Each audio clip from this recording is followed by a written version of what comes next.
Welcome everybody back to another episode of Author Spotlight. This is Dashaun, Vice President of Self-Published in 30 Days. And I'm here today with Miss Tamika Newman. How you doing, Tamika? I'm great. Happy to be here. Yes, indeed. I'm happy to have you. We're going to get into the book. We're going to talk about all that great stuff. But first, I'm going to give you a brief introduction. You know how we do it on this show. We dive right in. But just to get it going, Tamika is an assistant volleyball coach at Prairie A&M, the owner of Grit and Grind Athletics, and the author of Grateful and Greedy, Challenging and Redefining What It Means to Win in Life. I got my copy right here. I had to eat it, and it's autographed. Hold up. If you're watching the video, I got the autograph. I'm doing big things, you know? Man, Tamika, it's a pleasure to have you on the show. I just want to dive into your story before we get into the book and all that. I just want listeners to know a little bit about you. So I know that you were a dual sport athlete in college. Can you just start us off on your journey at that point? Yes. So somehow I was crazy enough, ambitious enough to set a goal of playing 2 sports in college, right? So in my family, there were no college graduates. A few people played sports. It didn't go very far. Definitely none went to college to play sports. And I thought that I had the bright idea of wanting to play 2 sports in college. So I achieved that goal. I went to Prairie A&M, set to play both sports. And the first year, it was really, really hard. I thought I was mentally tough, but I proved not to be as much as I thought I was. So it was an adjustment. Even on the academic side, I was a strong student, but the time management it takes to be a dual sport athlete, nobody was preparing me for. So made the adjustment. I had a subpar season in both sports, came back sophomore year, and our head basketball coach retired, and we hired Hall of Fame basketball player Cynthia Cooper, an idol of mine, right? So I live in Houston, the Comets, the 4P, the parades, I've read her book. This is like a dream come true. And she is like coaching, at my college. So go through volleyball, and I had a nagging ankle injury. That injury followed me into basketball, and just really was a hindrance. Really was a hindrance. Got very frustrated. Overall tired. Just realized that the load was too much, and so that was my last year playing basketball. Finished my career on the volleyball team. The very next year, we won the conference, and then my senior year, I won Conference Player of the Year. So I guess I made a good choice, finally specializing in something. But yeah, and so I had a dream of being the next Pam Oliver. I wanted to be a sideline reporter. So I didn't get a chance to do a lot of internships. Cynthia Cooper, coincidentally, she got me a internship at a sports radio station here. Did that internship, and they basically ignored me. And I figured it's gonna be an uphill battle to get into this industry. I heard the horror stories of, you're gonna be broke for the next 5 years, and you got to go live in this town, in this small town. And I went to college because I was poor. I had no intention of getting a degree and returning home poor or taking a job where I'd still be. So wish I would have had someone to really motivate me and just be there and support me and guide me through that process. And I probably would have stuck with my dream of wanting to be a sports reporter. But I gave that up, went to graduate school at Texas Southern in Houston, went to be an assistant for my former athletic director from Prairie View. He took the job, and then I went over with him, was a graduate assistant for basketball, and took on a little side job of coaching at a charter school back in my neighborhood. I took a kid home. The kid's home had no running water and no electricity. And on my way home, I got the bright idea that I was going to be a coach. I was going to go affect change. I was going to go create impact, have impact for kids that were less than. So, Wow. and then, so graduated from graduate school, got a public school job, my first public school job. And by then I had coached a little travel volleyball and decided I'm going to go the volleyball route. I was a basketball kid. Like I thought I was going to go to the WNBA type basketball kid. But was really, you couldn't get me to mumble the words basketball. It was kind of like, losing your first love when I decided to walk away. It was a very sensitive topic and subject for me. And I had finished so successful in volleyball, I figured let's ride that into a coaching career. So this is the middle of the recession, 2008. There were no jobs. There were literally no jobs. So I took a public school job, and something happened that was not, I hadn't given it any thought, totally blew me away. I realized it was not standard for a Black woman to coach volleyball, especially in suburban areas. And so my having gone to an HBCU, I went to a Black and brown high school, having gone to an HBCU, I was naive to that. I was very naive to that. It had not dawned on me. I knew I had a great career. I knew I played at a small Division I, and I knew that wasn't seen as a big deal. It was a big deal for me and what I came from, but I knew it wasn't a big deal. But all I saw was I was super ambitious, smart, hardworking. I want to coach volleyball. I'm going to coach volleyball. Right. And I coached as a junior varsity coach. And I guess the first incident, a coach refused to shake my hand, like three different occasions, right? It was a small town school outside of Houston, predominantly white, definitely known as a place that you would experience racism. And my ambitious self, I decide I'm going to be a head coach. So that year made up my mind, right? They don't shake your hand. I'm crazy. I love it. It lit a fire in you. I love it. You know that quote, rejection breeds obsession. So I was like, oh, you don't want me here? I'm gonna go higher. I'm gonna keep going. And that's the story of my life, really. And I'll talk about where that got a little toxic for me with wanting to keep going. Right. Yeah, because I got to a point where I had to check myself on that.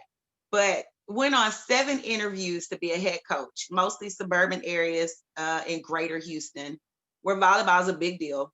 And the first 3 interviews, the person I interviewed with, which is a football coach or an athletic director, generally an older white male, called me back, gave me great praise, and said, hey, can you come here and be an assistant basketball and track coach? Wow. This was after you're interviewing for head volleyball. Absolutely. I have no knowledge. Right? I haven't. Okay, yes. I just want to make right. I haven't asked you about basketball track.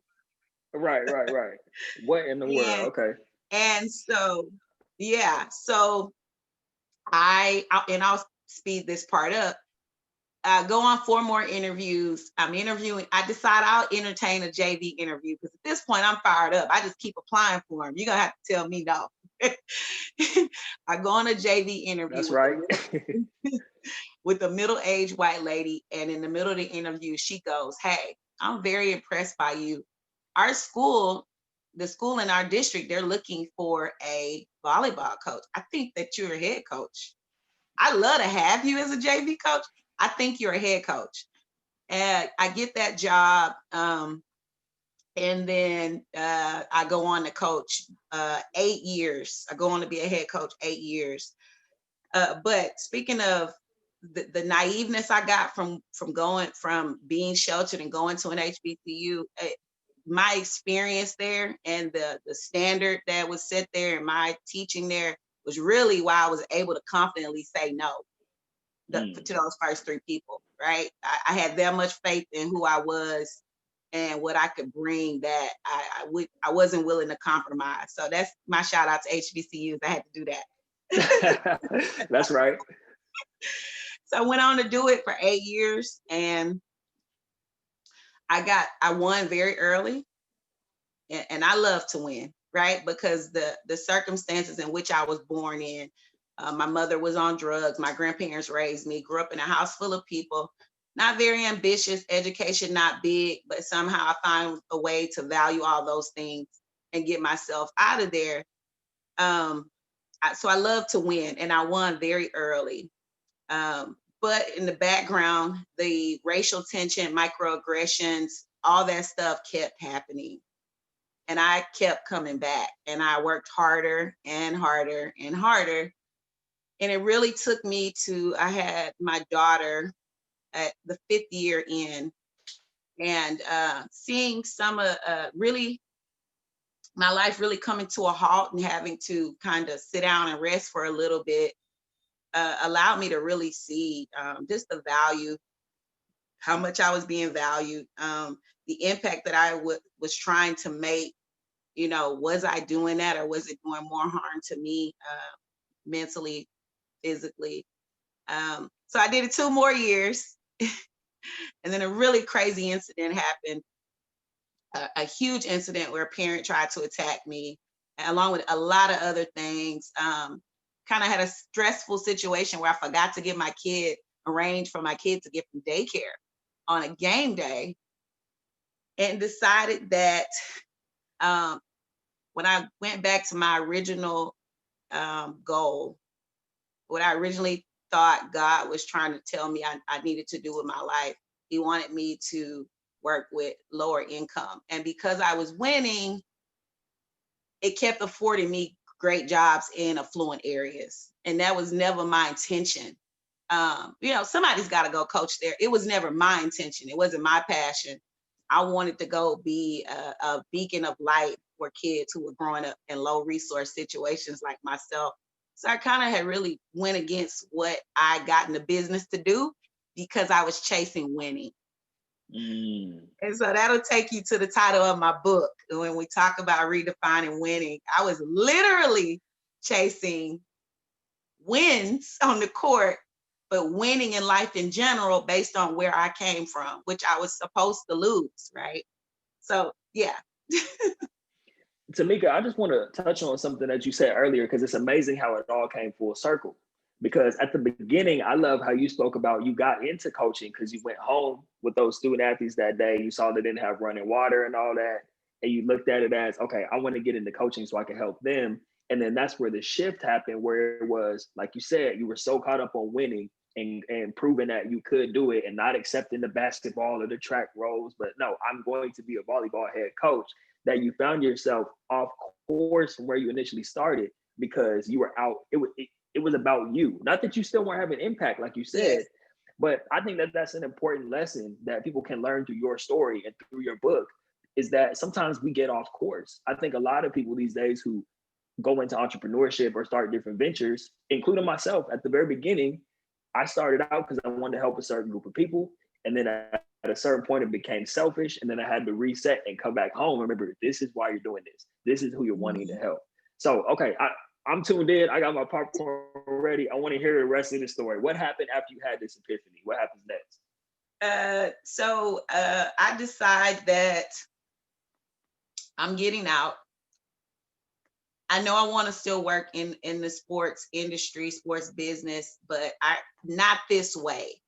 And so I don't apply for any teaching jobs. I start my own business, Green Grind Athletics, and I make a hard, fast rule. I'm working with low income folks. I'm working in school districts and at schools with low resources. I'm going to give them high quality training at 60% less than everybody else, right? Business, my business friends are like, no. I'm like, no, maybe I'll increase one day, but no, I'm giving them quality instruction, because at this point, I had been coaching like 10 years year round. I did my high school season. I did club. I'd spend all summer doing college camps. I spend my breaks doing college clinics. At 10 years, you start feeling, you don't feel like you a professional coach till 10 years. So, it was like, the universe was telling me it was time to hang it up. No, I just got the hang of this. I know I've got this down to a science. What do I do with this information? Right. So I did my business. We do skills and leadership training for coaches and players. And so the first thing I took on was team camps. I would go prepare high school teams for their season, doing a 2 or 3 hour camp. And so that took off. But I have a daughter, right? I'm a single parent. I was like, okay, I'm not gonna make enough money to supplement my income. And my friend calls me, and she's the head coach at Prairie View. She was my teammate when I was there. We won the championship together. I had been sending kids there, right? So, there was a connection. And I came over to be her assistant. Her assistant went to high school. And so I left high school, came back there, and my business started putting on clinics and things like that. And it's picked up during COVID, and then it got all crazy because COVID got here. So I went back to my alma mater, and we had an amazing year. We played the championship game. I think they finished 7th year before. We ended up finished 2nd.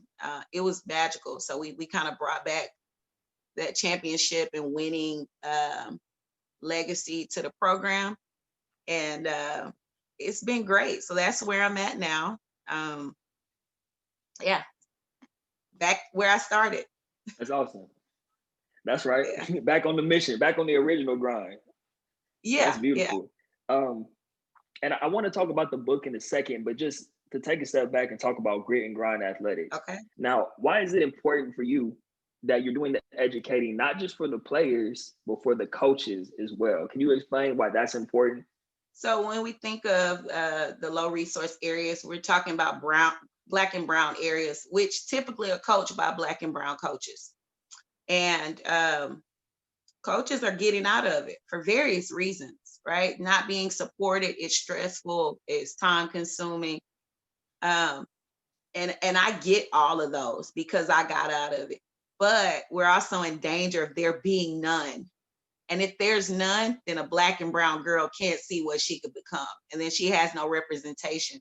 So I'm super passionate about educating them, giving them the resources, everything, so they stay in it. And so they give the athletes, so athletes stay in it. We retain athletes, we retain coaches. So that's why I add in the coaches piece. And I'm getting more and more passionate about really just working with the coaches moving forward, because the coach can affect hundreds of athletes. Right. Mm-hmm. So I think it's beneficial to start with the coaches. And coaches don't get quality, don't have access to quality resources, sometimes because of money, sometimes because lack of vulnerability. They don't reach out for help. They don't reach out for help. They don't want help. So they kind of suffer in silence. And I was in a white space, all white space. I never asked for help because they were my competitors. And I knew based on my entry into the business, they didn't think I should be there. So although I was able to find my own mentors, build my own network, and just kind of do my own professional development because I was driven to succeed, everybody doesn't have that same drive. And if I had a mentor, if I had a tribe of volleyball coaches, female minority volleyball coaches, or coaches, period, I probably wouldn't have bumped my head so much. Or maybe I'm not out of it. If I had better mentors and more resources specific to my experience, maybe I'm still coaching. Maybe I'm not, but for sure, I think they need that. And the professional development that's out is very cookie cutter, very, very cookie cutter. So you can sit in a coach's clinic for 2 days and none of what they presented can you use at your school because of your lack of resources, your the type of kids you get, your support, your buy-in. So I'm super passionate about putting together programs that are not a waste of time. They feel seen. They know that their personal development was taken into consideration when this program was created. I think that's so key, Tamika, and not just the fact that it's personal development. You're not just putting on coaches' clinics. Like you said, it's about tribe. That's that word right there, tribe. It's about Community, not yeah. have, yes, community, so the coaches don't have to suffer alone. Like you said, everyone can lean on one another. They can lean on you. And I think the fact that you're encouraging that speaks volumes. Because like you said, anybody can do a coach's clinic. Anybody get encouraged personal development, but it's Mhm. totally different when you know you can lean on other people who are in your shoes or who have been in your shoes and get guidance and support and community that way. So, man, just props to what you're doing. I think it's a beautiful situation, and the message and the vision behind it is beautiful too. And now, we got to talk about the book. Let's get into it, okay? Because you're already doing great work. Now, why write a book? Let's just start there. Why write? Why did you feel it was important for you to share your story in the format of a book? The timing of it, I started writing the book in March. So I got out of high school coaching June 2019. Decided to go over to Prairie August 2019. My grandmother passed last December of a heart attack suddenly. And so I told you she raised me. She was like a mother to me. So it was devastating. It was devastating. And after her funeral, so she died in December, COVID happened, and now I'm at home. Prairie View has sent us home. My club program that I was traveling with have sent us home like, hey, we can't do it. This is the most still I've been in my life. And I had a moment to reflect on everything that had transpired up to now. And me and my brothers joke, we break our life up into BC, which is before Connie. My grandmother's name is Connie, and AC after Connie. So after her funeral, I was motivated to really sit down and assess my life and decide what direction what I wanted the next phase of my life to look like. And I thought in order to do that, I needed to reconcile my thoughts about what I thought about my life. And I talk about this in the end. Did I think it was great? Did I think I was prepared? Did I have any shoulda, coulda, wouldas? And then what lessons did I learn? I think my journey, my experience dealing with the racism with coaching volleyball, I think it's a unique story that needed to be told, but I knew that I didn't want my suffering to be for naught. So I was like, how can I help somebody else with talking about this experience? So it was a culmination of all of that. I started thinking about legacy, that winning would define my legacy for coaching. Right. And I grew a little concerned about that winning would decide it, and other people who had no business deciding what my legacy was might be deciding what my legacy was. So I decided I wanted to write it down. So that was my way of going back down memory lane, writing the book, then making my story real, because for a while I was like, is this me? I don't think this is really like there's gotta be, am I imagining this? Especially when it got really bad and I had to like get a protective order against a parent. And like, am I making this up? God, there's no way. I thought you told me you wanted me to do coaching, and this is what's happening. So it was a way for me to leave my own legacy on paper, because I told you I have a daughter. So leave my legacy on paper, motivate the next generation of coaches, of people, period. Yeah, so that was the first time that I had a moment to reflect. And I thought I better make good use of this, and it's got to be something impactful. And I got into coaching to be impactful.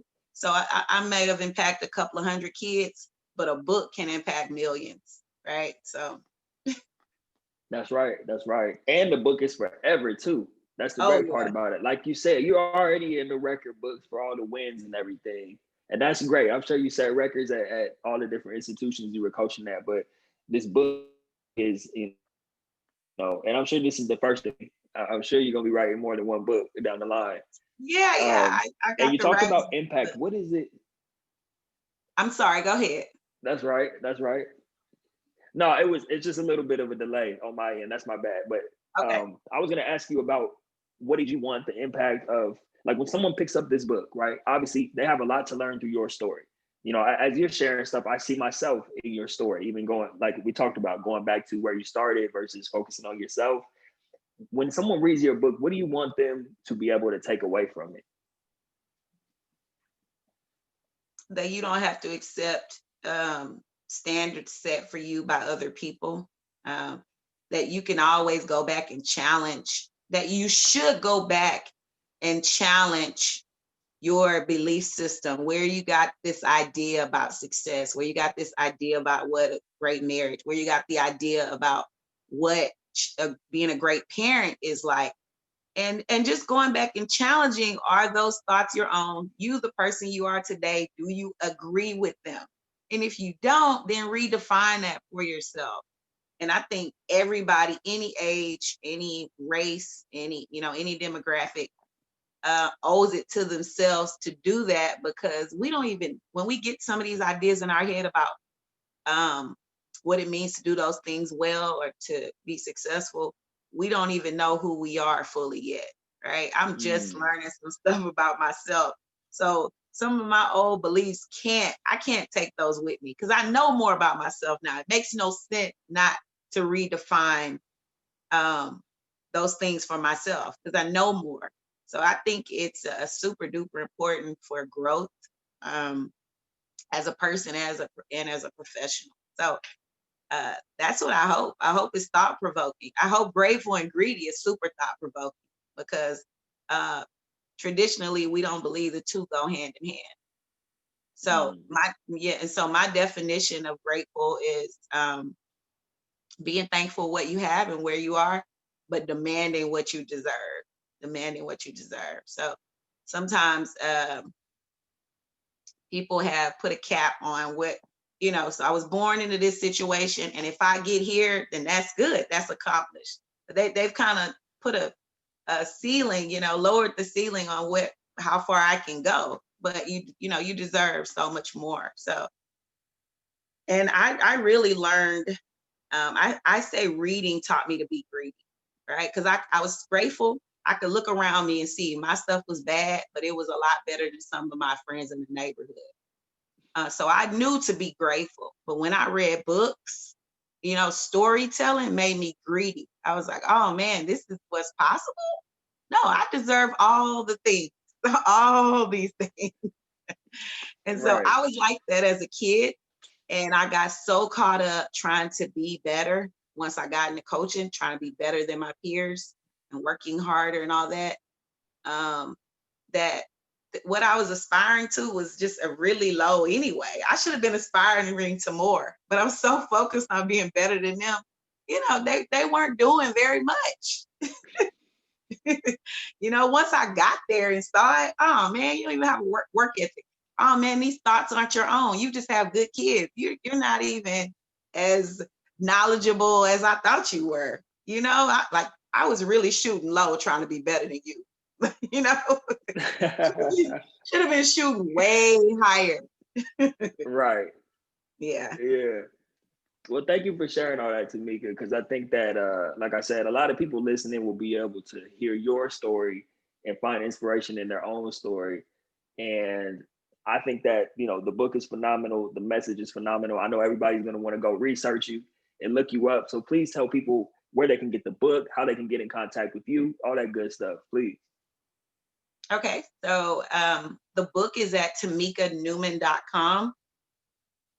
That's where you can get autographed copies, and then it's on Amazon. You can follow me on Instagram at Tamika.R.Newman_GGA. At Twitter, at Coach No Excuses. And then Grit and Grind Athletics does have a Facebook page, and Tamika R. Newman has a Facebook page as well. So I'm on all of those platforms. I love it. We will have all those notes, all the information in the show notes. And Tamika, you also have a very exciting announcement, something coming out on December 1st, if I'm not mistaken. Absolutely. Through the consulting arm of my business, Grit and Grind Athletics, we are hosting a training. I'm sorry, not hosting a training. We are starting and launching a coaching program for female minority coaches. It doesn't matter what sport you coach. And that's a 10-week program that includes coursework. All right, so it's 10 weeks. It includes coursework,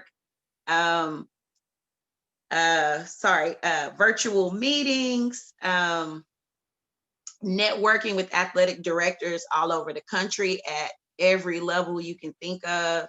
It's going to be great, super impactful. It is definitely unique, designed to be unique to the female athletic coaches experience. And so I'm super excited about that. You can direct message me on any of those platforms. You can even go to my website, TamikaNewman.com, and send me an email through there. But we are starting December 1st. It's going to be a great opportunity. It's going to be worth the investment. So if you're interested or you know someone, please give them my information. That's right. Everybody get in touch with Tamika. Follow Tamika so you can be ready. You know, stay ready so you don't got to get ready. So that way when December 1st rolls around, you'll be tuned in. You'll know where to sign up, where to get in touch. The great part about it too is that even though it's virtual and it's an online coaching program, I already know you're going to incorporate the community aspect of it to make sure that people still have community. Yeah. Absolutely. So that's huge. But yes, everyone, please get in touch with Tamika. Tamika, I just want to thank you for coming on to Author Spotlight and sharing your story. I'm excited to, I'm gonna have to get through the rest of the book. I was trying to get it done before we jumped on here, but this ain't no thin book, folks. This is not a pamphlet. This is a real serious book. So sorry, I got somebody was knocking on the door. Anyway, they must be trying to get the book. Hey, this is my copy. What's wrong with you? You got to get your own, brother. What's going on, God? Anyway, Tamika, thank you for coming on. You have a good one. And we'll stay in touch. I'm sure we're gonna be in touch for a lot more things. I really appreciate you. Absolutely. Thank you so much. All right, have a good one.